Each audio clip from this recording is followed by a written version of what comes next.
A este punto han pasado un par de meses desde que decidí revivir este Nissan 350Z que compré inundado en la subasta. Por supuesto que los que han apoyado este proyecto desde el principio saben la gran odisea que ha sido llegar a tener el carro de esta manera. Pero si sos nuevo en el canal, déjame decirte lo que no siempre se vio así. Tenía unos rines bastante diferentes, de igual manera una postura bastante desagradable y lo peor de todo es que tuve que cambiar toda la cablería del chasis. Y la razón principal por la cual decidí reemplazar todo es porque quería evitarme problemas en un futuro cercano.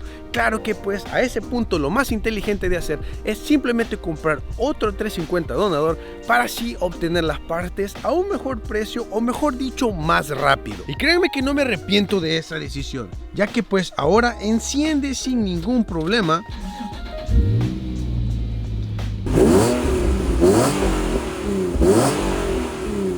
Para ser un motor que ha sobrevivido a una inundación de agua suena bastante bien, porque sí, motor, transmisión y diferencial siguen siendo los originales de este chasis. No los decidí cambiar ya que pues todavía le podemos sacar un par de millas.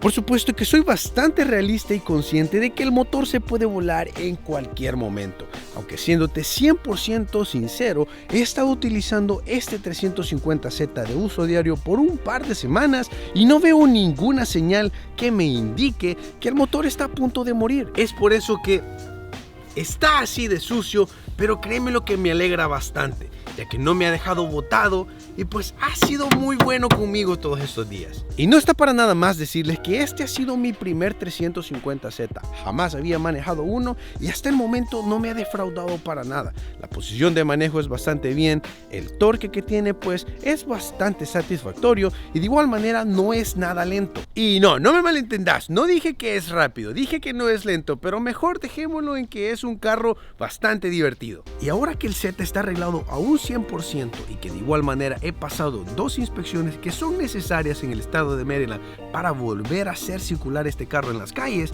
hay un par de cosas que necesitan de atención, y no porque tengan que ser reparadas, sino por gustos personales. Una de suma importancia para mí es este meneo en el shifter. Créanme que es bastante cómodo de manejar, pero a la misma vez tiene bastante vibración cuando simplemente vas cruzando en la carretera. Otra que también sí es bastante molesto es el hecho de que no he logrado apagar esta luz de las bolsas de aire.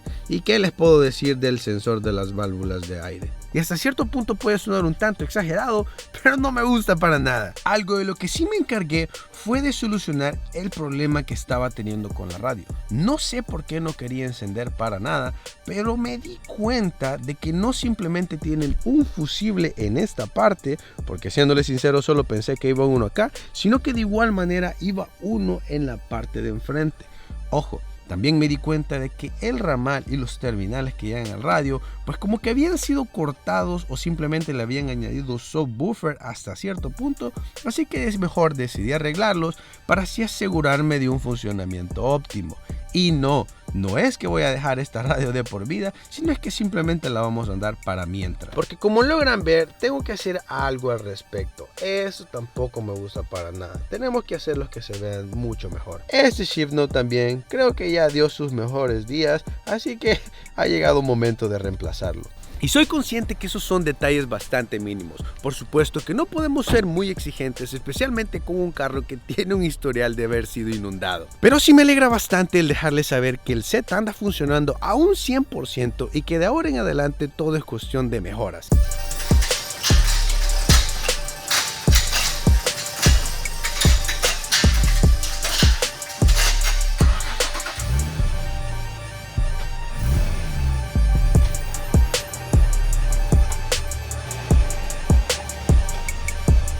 Un pequeño detalle que no está de más mencionarles es el hecho de que ya le puse los respectivos cobertores en esta zona.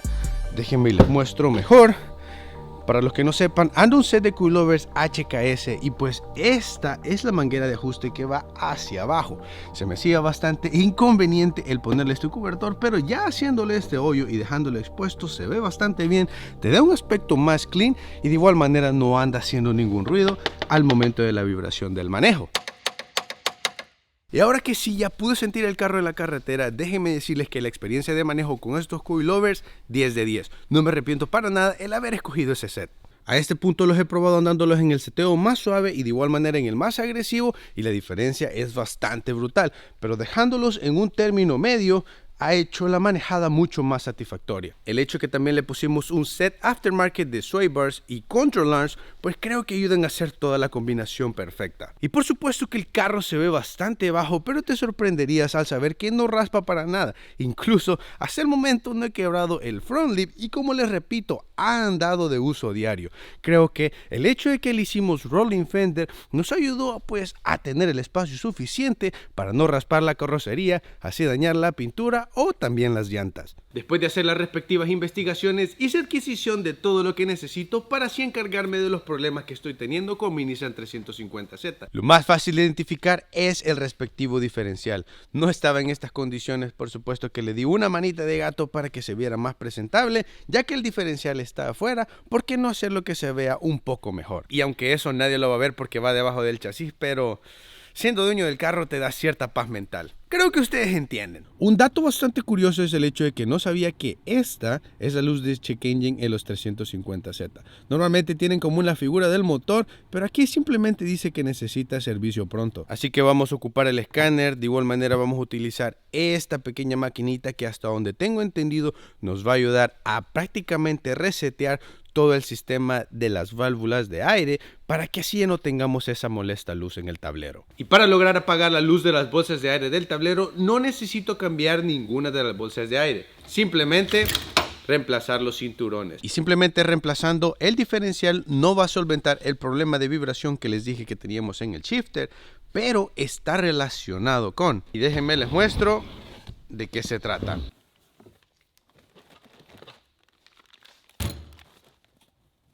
Al parecer esa vibración es causada por estos bushing y de igual manera uno que va en el subframe, y se supone que eso debe desaparecer o mejorar poniéndole bushing sólidos. Siéndote sincero, estos no son los más agresivos, o mejor dicho los más caros que están en el mercado, pero ¿por qué no probarlos? Algo de lo que sí tuve que hacer adquisición es de esta herramienta para así remover el que va en el chasis, porque todos se quejan de que es bastante difícil de remover, y siéndote sincero no tengo mucho tiempo. Este es un trabajo que tengo que hacerlo en un día, porque como te lo repito, es mi carro de uso diario y si no lo arreglo, lo termino, no puedo llegar a mi casa. Y sí, compré el fluido del diferencial original, ya que no está tan caro. De igual manera, hice adquisición de estas tuercas, ya que las que tiene ahorita no me gustan para nada, y de igual manera tienen una de seguridad. Este shift knob que pues se ve bastante genial, y lo que me gustó aún más es que tenés bastante opciones dependiendo qué tipo de transmisión tengas. Pero creo que ya mucho bla bla bla y es hora de ponernos a trabajar.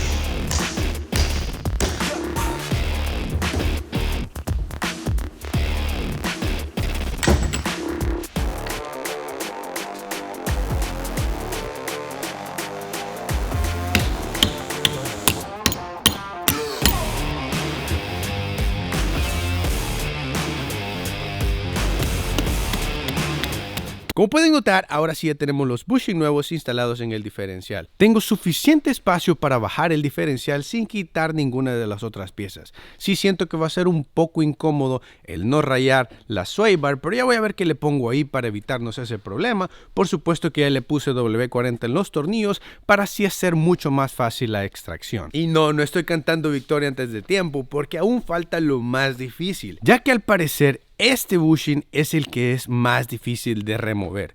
Por eso es que hice adquisición de la herramienta que les mostré anteriormente, así con suerte hacer mucho más fácil ese proceso.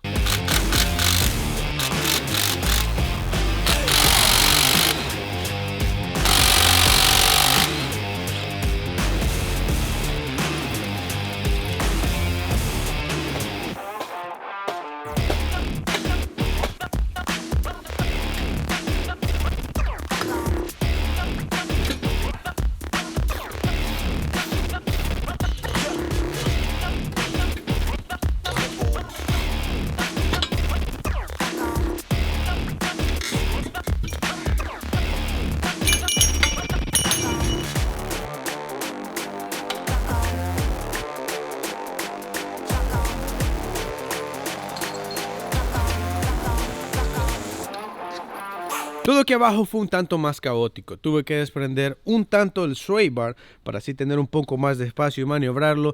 De igual manera desprendí el escape de ambos lados para así bajarlo y que me diera más espacio. Ahora bien, este bushing es el que nos falta remover y del que todos se quejan, así que esperemos no nos vaya tan mal. Más o menos así se tiene que ver la herramienta ya puesta, lista para extraer toda la parte central del bushing. Después nos vamos a mover a la parte más grande para así extraer esta parte de metal que se ve por acá sin dañar el frame.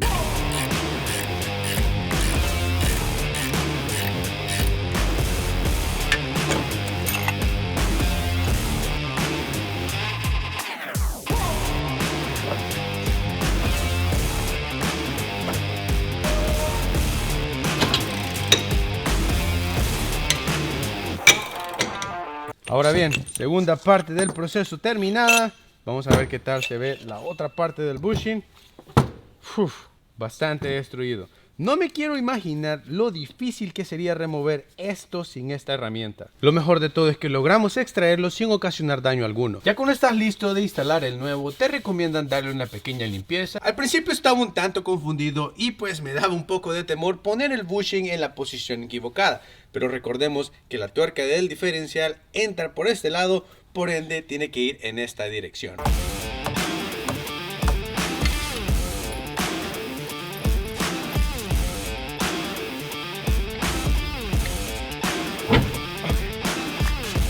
Hasta el momento este trabajo ha sido bastante exitoso.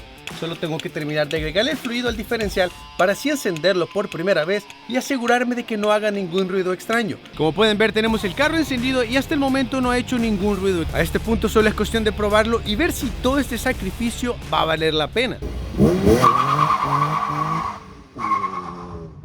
No podía pasar de las 40 millas y es porque tocó exponer el Z a condiciones bastante extremas. Como pueden ver, todo está repleto de nieve, pero lo estaba haciendo bastante bien. Logré llegar al taller sin ningún problema y por supuesto que estaba muy sorprendido. Ni siquiera quebré el front lip. Y está de más decirles que estos rines y llantas no son para este clima. Por supuesto que no les recomiendo que hagan algo como esto. Es un tanto irresponsable, pero hey, ustedes saben mis circunstancias. Y es el único carro que tengo por el momento. No tengo otra opción. Damn.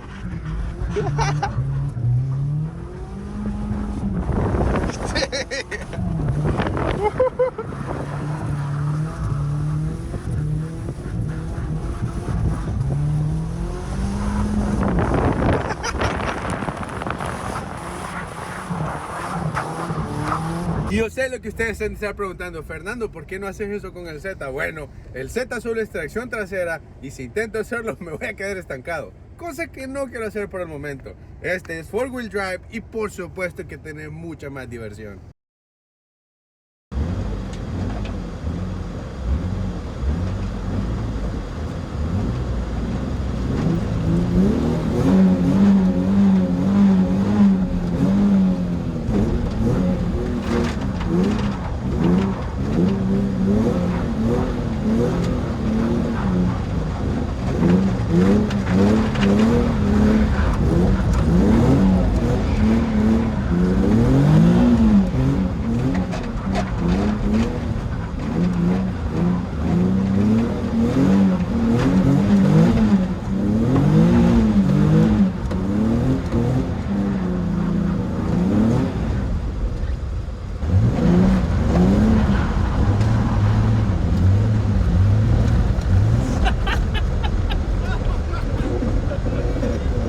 This car is uncontrollable. Yeah, like exactly. He's better at it.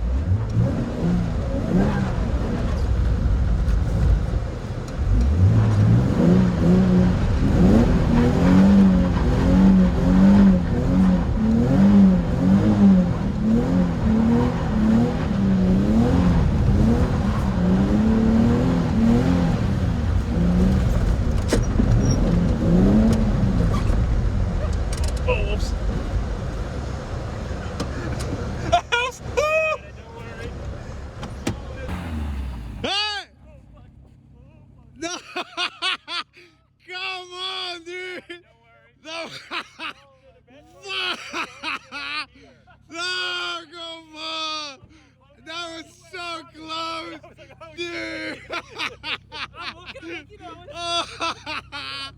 Oh my God. The e-brake's up, Bubba.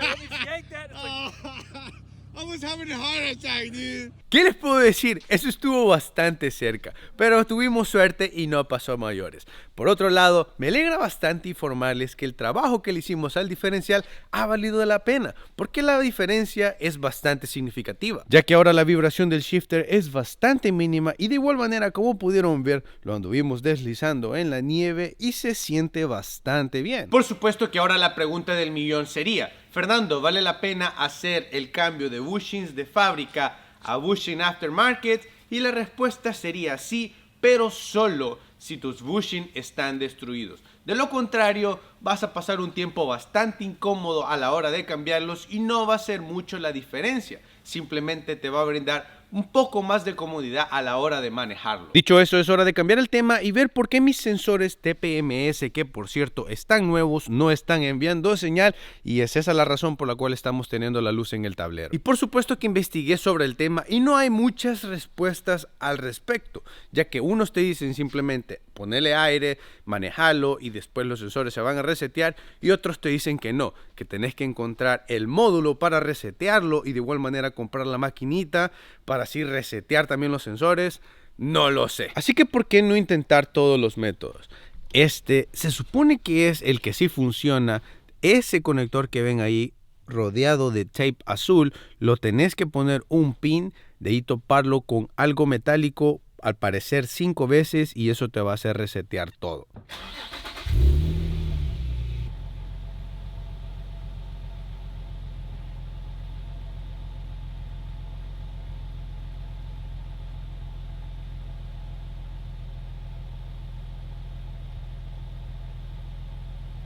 Como pueden ver, logramos desaparecer la luz y fue un tanto más fácil de lo que pensé. Lo volví a apagar, lo vamos a volver a encender para que vean que no les estoy hablando mentiras.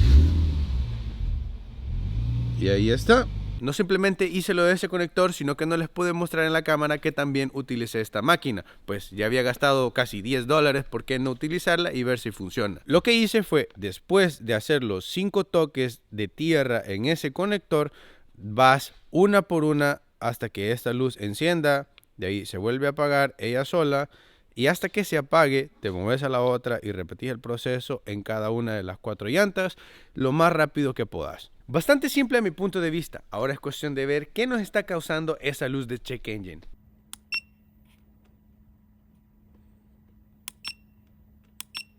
Como pueden ver, me está tirando el código P0430 y el P0420. Y está relacionado con los catalíticos. Recordemos que todo el escape es aftermarket. Por el momento simplemente le eliminé los códigos, así que lo vamos a encender. Y efectivamente, la luz del check engine desapareció. Por supuesto que esta no es la solución apta, ya que no solventamos el problema a un 100%, prácticamente solo le pusimos un parche. Pero es que no sé qué hacer al respecto, porque como podrán notar, el espacio para llegar a los headers es imposible. De igual manera, por la parte de abajo no le puedes llegar a ninguno de los tornillos y los catalíticos están conectados con los headers. Y si hacemos un poco de análisis, quizás cuando este carro se inundó, dañó todo el material que va por dentro de los catalíticos. Honestamente, no sé cómo se llama y quizá esa es la razón por la cual nos está mandando una señal extraña a los sensores de oxígeno que nos producen la luz del check engine. Por supuesto que me da cierta paz mental al saber que no es nada grave y que posiblemente vamos a tener esa luz otra vez hasta que le cambio los headers y le pongo unos catalíticos nuevos. Prácticamente me tocó desmantelar toda la parte trasera del 350 para así tener espacio suficiente y poderle cambiar los cinturones. Ya con todo este acceso sí se va a hacer mucho más fácil todo el proceso. Lo único bueno de haber desmantelado el 350 donador es que todo esto se te hace mucho más fácil.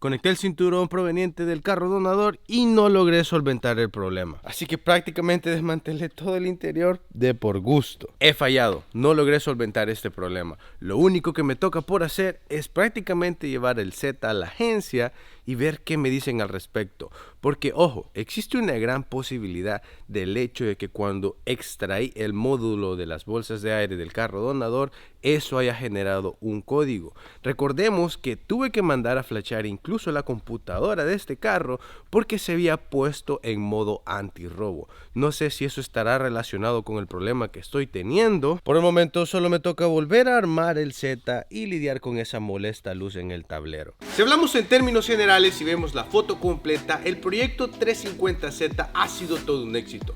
Recordemos que solo pagué $6,500 por este carro ya puesto aquí en el estado de Maryland, proviene de Florida, y de igual manera solo gasté $1,500 en todos los componentes electrónicos para hacerlo caminar otra vez. Ojo, por supuesto que eso excluye el dinero que gasté en los rines, llantas y todos los componentes de la suspensión, que podríamos agregar unos $3,200 en todos los coilovers, sway bars, etcétera, etcétera. Y quizás otros $3,500 en los rines, más $1,000 de las llantas. Sí, es bastante dinero. Y podríamos agregar otros $800 extra en cambios de aceite, filtros, cosas que han tenido que ser reparadas que no provienen del carro donador.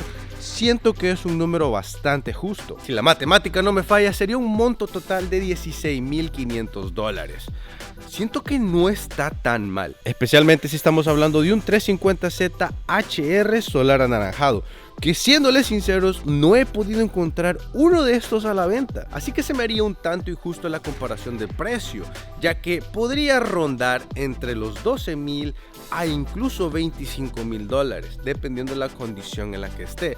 No le quiero dar un valor en sí de cuánto podría costar a mi carro, porque sería bastante injusto de mi parte. Lo voy a dejar a su criterio. El hecho de que yo haya hecho toda la reparación de este carro me ayudó a ahorrar bastante dinero en la mano de obra, si no, ese número hubiera sido mucho más elevado. Batallé bastante para saber si les hacía llegar este video o no, ya que lo sentí un tanto aburrido y de igual manera falto de contenido.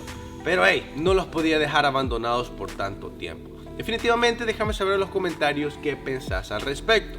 Ahora bien, ¿qué sigue con el Z? Es una gran pregunta, ya que no sé si simplemente preocuparme con todos los aspectos exteriores del carro, ya sea un body kit o pintarlo, o invertirle todo ahorita en el performance y hacerlo ir mucho más rápido. Lo malo de eso es que solo tengo tres opciones: turbo, supercargador o hacerle un swap. Y la meta de este Z es tener algo único y diferente, así que sigo sin decidirme, pero por supuesto que ustedes lo van a averiguar muy pronto para ver qué decisión tomamos. Me puedes hacer llegar recomendaciones de qué otro proyecto te gustaría ver en este canal, ya sea otro carro japonés, tracción frontal o incluso un carro americano. No descarto esa idea en lo absoluto, pero por el momento, adiós.